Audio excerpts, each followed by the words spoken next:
At night, I heard the wind scrape against the clapboards of the houses in Red Hollow.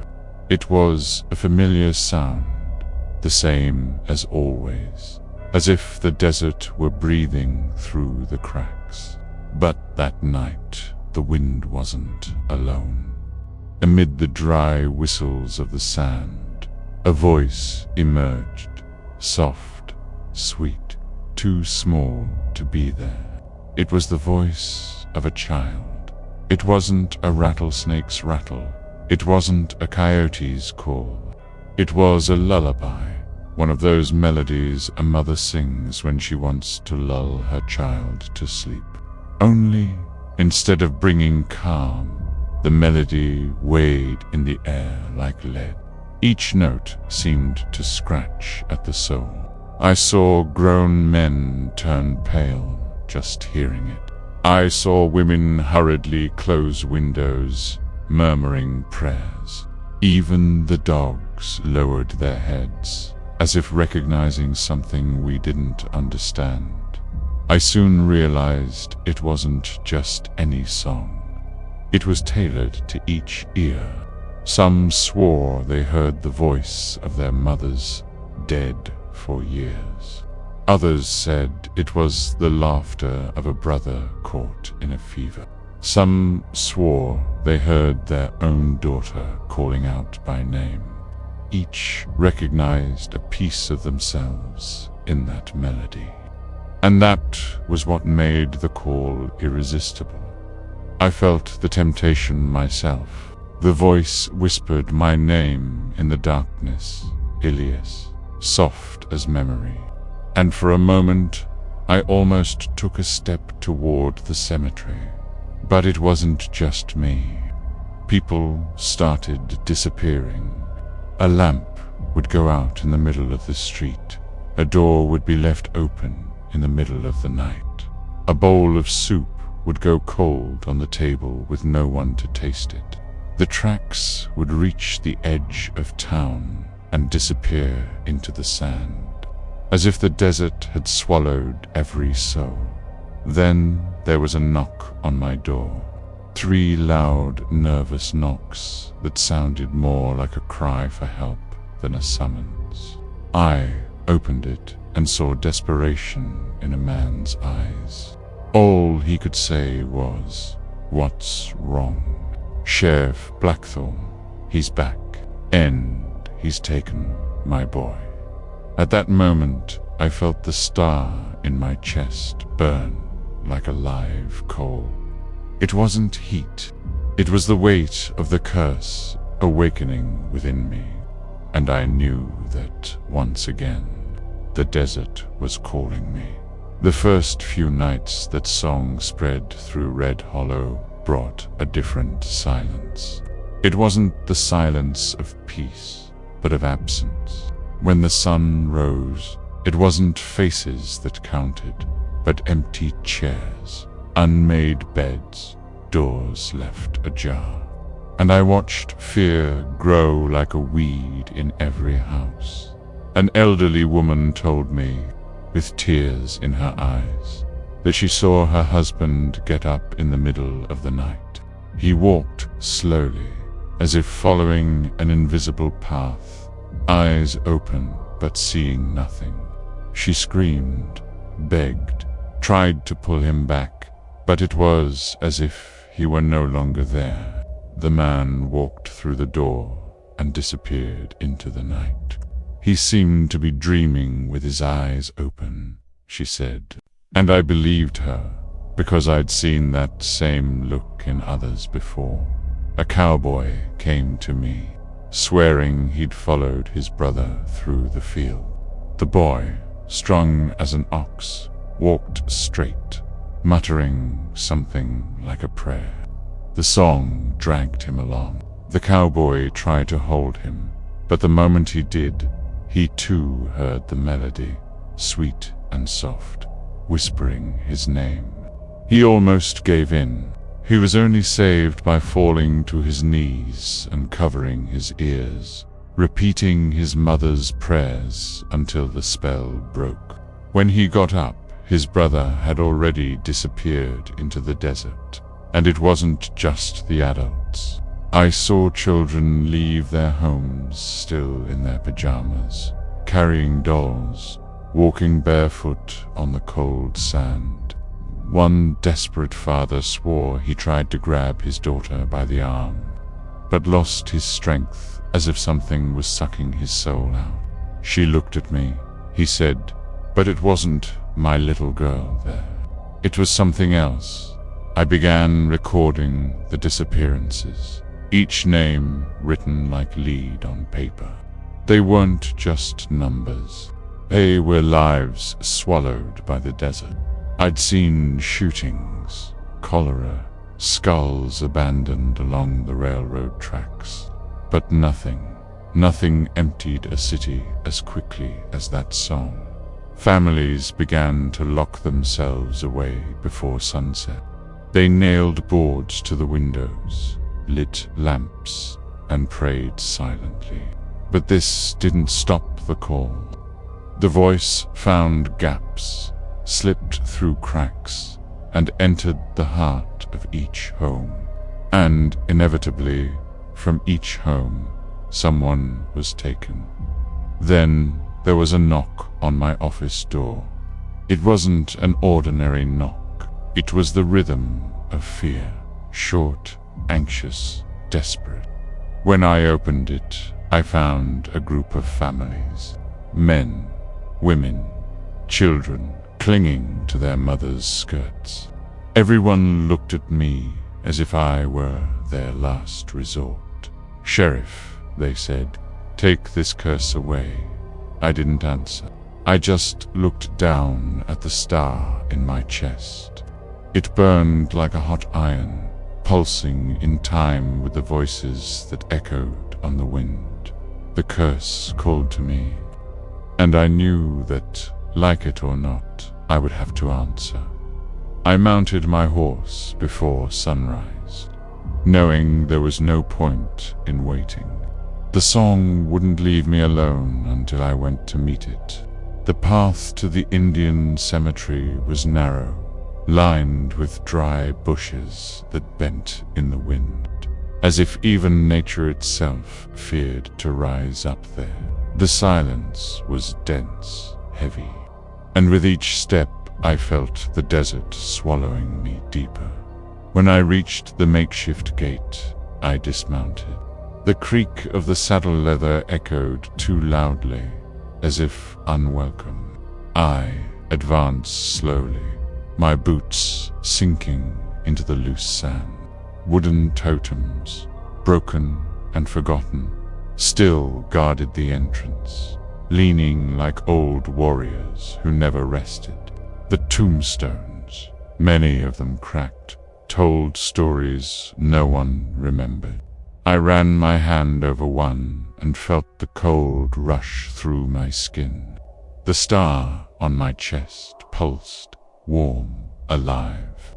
The curse recognized this place. Then the sound began. First, a low, drawn-out cry. The cry of a baby asking to be held. Then a thin, shrill laugh that ran between the stones, as if mocking me. Finally, a clear, soft voice, too sweet to be there. "Elijah, Elijah." My fingers brushed against my holster, but I knew no amount of gunpowder could silence a song from beyond. The sound had no source. It slithered between the tombstones, sometimes behind a cross, sometimes beneath the sand. I took a deep breath and felt as if the wind had entered my bones. That's when I noticed the tracks. Human footprints, small and large, scattered among the tombs. Some belonged to children, light and quick. Others belonged to grown men, shuffling along as if in a trance. They all led toward the back of the cemetery. None returned. I knelt and touched the sand. It was cold, icy as wet stone. It was as if each footprint were being sucked into the earth itself, as if the ground were devouring them. The chanting grew louder, a chorus of voices overlapping. Some begged for help, others laughed, others whispered names. I knew names of people who had already disappeared, and, worse, names of dead people I had seen buried there. The curse spoke to me, not to destroy me, but to remind me of every injustice the desert had held. I pressed my hat to my head, felt the cold wind pass, and kept walking. Each step tore me further from my human condition and pushed me toward something I could no longer name. The star burned in my chest, blazing like embers. I wasn't just walking into a cemetery. I was walking into the heart of the curse. And I knew, from that moment, that the price would be too high to return with clean hands. Moonlight found me as I reached the clearing at the end of the cemetery. The light ran across the stones like cold water, and for a moment everything seemed to still, as if the desert were holding its breath. Then I saw it. It uncoiled from the darkness like a thread of night taking shape, a massive rattlesnake, thick as a man's thigh, its dark scales drinking in the light and giving off a dull charcoal sheen. It was coiled over a mound of human bone drips, femurs, small skulls yellowed and worn with age. I didn't need to ask whose they belonged to. The earth answered for me. I waited for the rattle. It didn't come. Instead, the animal's mouth slowly opened, and from within, where I expected to find only venom and darkness, came a lullaby, sweet, impossible. The melody pierced the air as if it already knew me, found my skin, entered my bones, and settled in the exact place where I keep my oldest memories.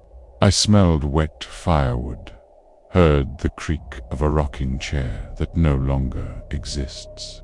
The voice belonged to a child, not just one, many, overlapping, one within the other, forming a single thread that drew me closer. I took a step and nearly lost my footing.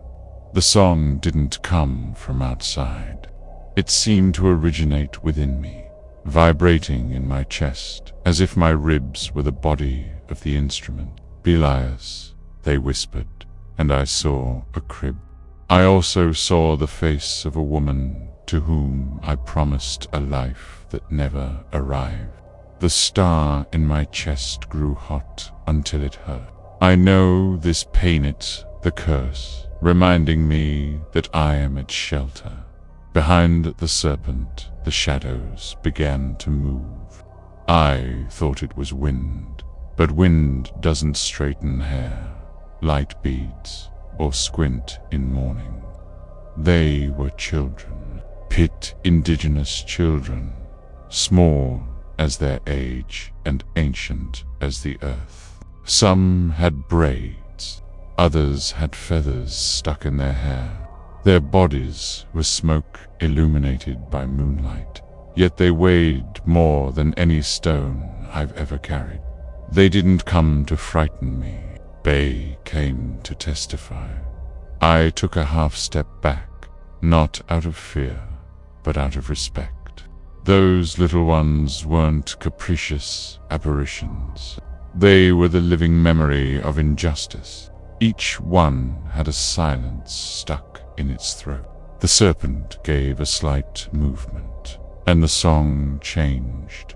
Tonit remained sweet, but now there was something in it like a list. Pre-recognized dates, place names, broken phrases from erased treaties. I saw bonfires being trampled, I saw bones stolen for trophies. I saw graves dug to make way for a railroad that never crossed these lands. I reflexively reached for my holster. My gun felt like wet iron. I knew it was useless. You don't silence a song like that with gunpowder. You don't kill a song that refuses to die. I then raised the star to my chest. The metal glowed red, and for a second I saw my reflection in the scales. A tired man, eyes burning beneath the brim of his hat, clutching to his chest an ember that refuses to go out. Who taught you to sing? My voice came out rough but firm. The answer did not come in word. It came in each note pointed to a gesture by the living against the dead. Each pause to a broken promise. The song said, "Return what you took. Close what you opened. Keep what you swore to keep." And as the melody pierced me, the children behind the serpent straightened their backs as if awaiting sentence. I finally understood what was before me.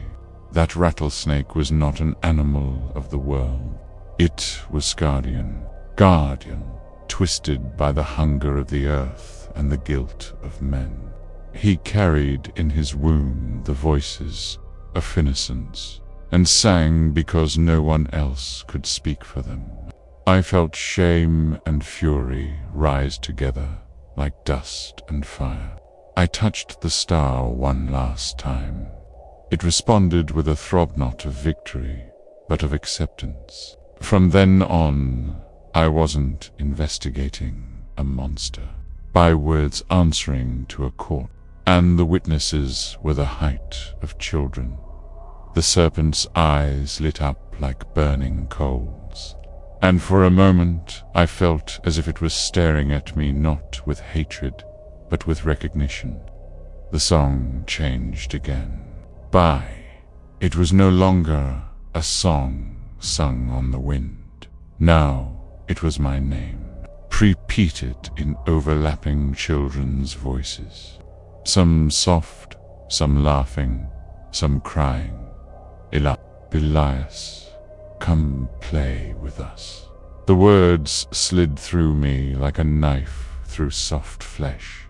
I felt my legs waver, my feet almost moving on their own. The temptation was too great. A part of me wanted to give in, wanted to follow those voices like someone following a promised embrace. But I already knew this trick.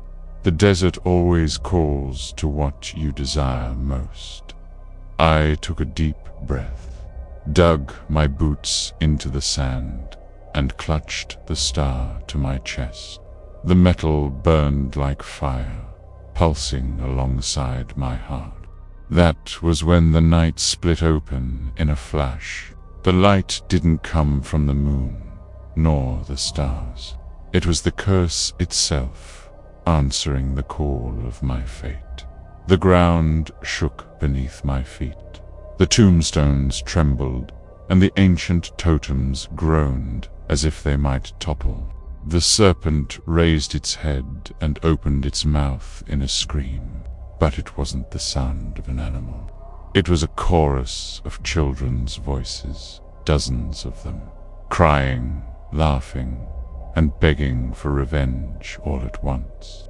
The air vibrated, cutting like an invisible blade.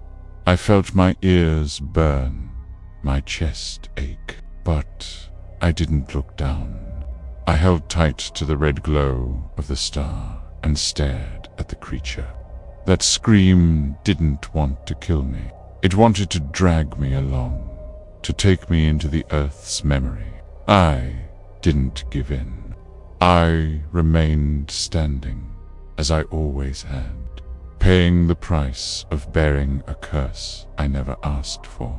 At that moment, I understood there was no possible victory. No bullet or courage could kill a song made of pain. I could only resist, be care, and endure the night until silence, if it came. But poor would spare me for a few more hours. When the scream finally broke, there was no music left behind, only a thick, heavy silence, the kind that sinks a man's shoulders. The wind stopped biting, and for a moment, even the moonlight seemed tired. The serpent retreated as if made of its own shadow, dissolving into the darkness between the tombstones. I stood there, the star still warm in my chest, breathing as if I had just drowned. In the air, however, there was a remnant of song, a thread so thin I almost thought I had imagined it. Almost I knew what that meant. I hadn't defeated anything. I don't kill what wasn't born. I don't silence what's made of memory. I only pushed the night back a foot, enough for the city to breathe. The desert doesn't give up, it waits. And I learned to wait with it. I mounted slowly. Saddle leather creaked like an old church door. Before leaving, I glanced at the totems and lowered my hat a little in a gesture of respect. There was no peace there, but there was recognition. That land saw me, and I saw it. We continued on, tired. On the way back, Red Hollow was asleep. Some windows still had lamps lit, watchmen of mothers who didn't dare close their eyes. I passed in silence, listening to my own footsteps and the distant clink of chains that didn't exist. In every alley, I remembered a name. In every doorway, a face. The paper on which I'd written down the missing weighed more than my revolver. When I reached the balcony of my office, I sat in the chair that creaked like an old friend. The star still burned, now soft, like a settling ember. I understood, then, the lesson the serpent sang without words, the injustice of the living shapes, the curse of the dead. Pow! Until the stolen bones are returned, until the broken pacts are confessed, the desert will continue to tune its music, and I will be forced to listen. I took a sip of lukewarm water and stared at the empty street. For a moment, I almost believed I was resting. Then the wind shifted, far away, almost from the other side of the night. A lullaby played like someone testing an old door to see if it would still open. I smiled, not out of courage, but out of habit. I know that call. I put away the mug, straightened my coat, and closed my eyes for a minute, just to remember I'm still a man. Then I opened them again with the same heaviness as always. I didn't close the case. I didn't close any book. I just kept the city alive until the next verse. And it will come, because in Red Hollow, what was buried speaks. And what speaks, if no one listens, sings. And when the child sings again, I will be there with my boots firmly planted, my eyes burning in the dark, and the star burning in my chest, to buy another night of silence.